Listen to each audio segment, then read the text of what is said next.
South African government case against Israel on December 29th, accusing it of genocidal acts in its assaults on Gaza. The hearing starts today in The Hague and Netherlands. We have more information with our correspondent Yunus Soner. Good morning, Yunus Soner. What is going on there?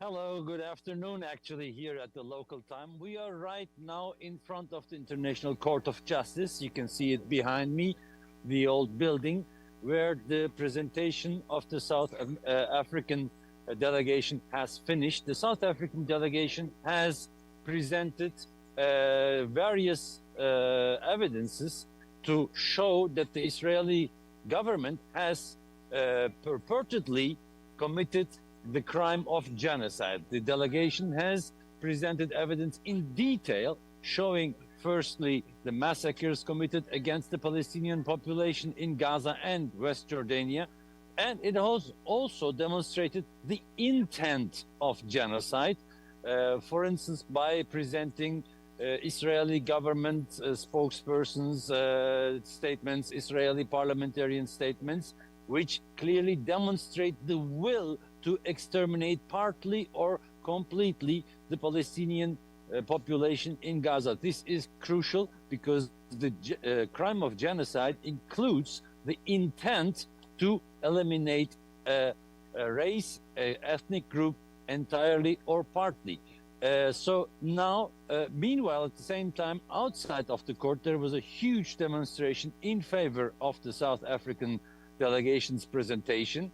Thousands of people have gathered here by -5 degrees approximately, stood there 3-4 hours in support of South Africa and in support of the Palestinian people. There were a lot of course, people of Palestinian origin, of Muslim origin, but there were also a lot of participation from the local Dutch population and even some Jews who presented themselves symbolically as Jews, and who stated that these policies of Israel are not done in their names. That was their slogan that they used here in the demonstrations.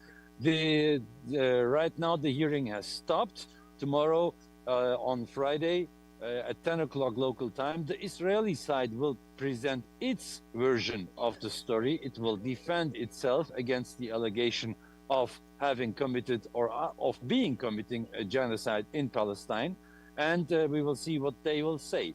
What we talked to here in front of the court to several members also of the South African delegation, and what's interestingly, they placed the case not only in the context of the Israel-Palestinian conflict, but in a broader context. For instance, Dane Zenger, who is the Director General of the South African Ministry for Foreign Affairs, said that this case is also part of a global campaign of decolonization. Zenger said that the case should demonstrate that some purportedly strong states are not above international law, they are not about humanitarian law. And so he made a case for multipolarism, actually, which is being defended here. We spoke also to Craig Murray, who is an ex-British diplomat, a career diplomat who spent a lot of time, his entire life in British diplomacy, and who is very critical of today's British policies towards Israel and Gaza. And he stated that the United States and Britain are trying currently to undermine the judges' authority, are trying to pressure the judges to rule in favor of Israel and reject South African claims.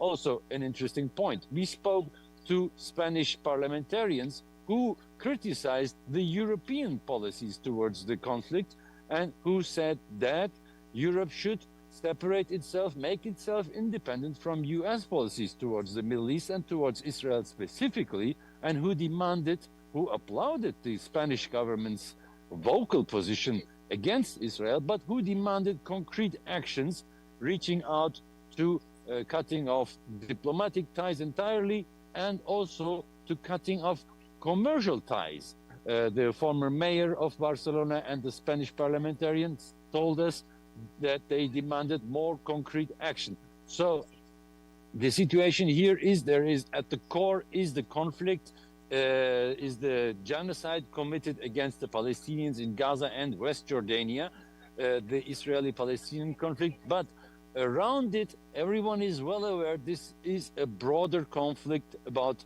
let's say, the old world, which was dominated by the United States and its Middle Eastern ally or West Asian ally, Israel, against the new world, which is one of multipolarism, where this is the struggle.